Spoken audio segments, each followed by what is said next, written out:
গ্রীষ্মের অন্যতম জনপ্রিয় ফল লিচু। স্বাদ ও পুষ্টিগুণে ভরপুর এই ফল শরীরের জন্য উপকারী হলেও কিছু নির্দিষ্ট ওষুধের সঙ্গে একসঙ্গে খেলে স্বাস্থ্য ঝুঁকি তৈরি হতে পারে। বিশেষজ্ঞদের মতে লিচুর কিছু উপাদান ওষুধের শোষণ, কার্যকারিতা বা পার্শ্ব প্রতিক্রিয়ার উপর প্রভাব ফেলতে পারে। তাই নিয়মিত ওষুধ সেবনকারীদের কিছু বিষয়ে সতর্ক থাকা জরুরি। জ্বর ও ব্যথা কমাতে ব্যবহৃত এই ওষুধের সঙ্গে অতিরিক্ত লিচু খেলে ওষুধের শোষণ ও বিপাক প্রক্রিয়ায় প্রভাব পড়তে পারে, ফলে এর কার্যকারিতা কমে যাওয়ার আশঙ্কা থাকে।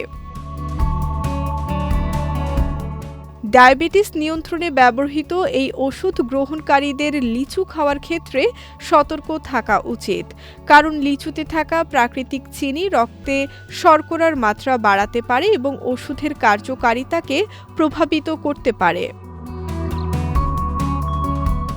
হজম ও পাকস্থলীর কার্যকারিতা বাড়াতে ব্যবহৃত এই ওষুধের সঙ্গে লিচু খেলে এর স্বাভাবিক কার্যকারিতায় প্রভাব পড়তে পারে বলে ধারণা করা হয়।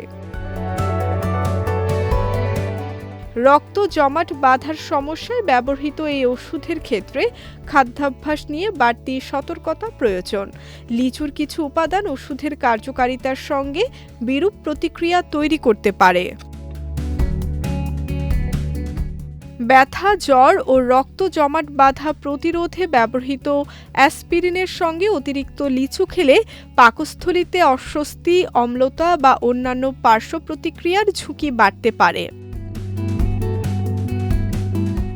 লিচু খাওয়ার ক্ষেত্রে ওষুধের এই পারস্পরিক প্রভাব সম্পর্কে সচেতন থাকা প্রয়োজন। বিশেষ করে যারা নিয়মিত ওষুধ গ্রহণ করেন তাদের জন্য লিচু খাওয়ার আগে সময় ও পরিমাণ সম্পর্কে সতর্ক হওয়া জরুরি।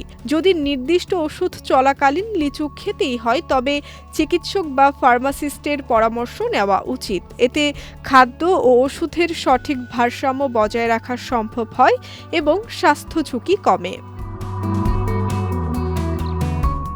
লিচু একটি সুস্বাদু ও পুষ্টিকর ফল, তবে সঠিক নিয়ম মেনে খাওয়া এবং ওষুধের সঙ্গে সম্ভাব্য পারস্পরিক প্রভাব সম্পর্কে সচেতন থাকলে অপ্রয়োজনীয় স্বাস্থ্য ঝুঁকি এড়িয়ে এর উপকারিতা উপভোগ করা সম্ভব। বিজয় টিভি নিউজ ডেস্ক।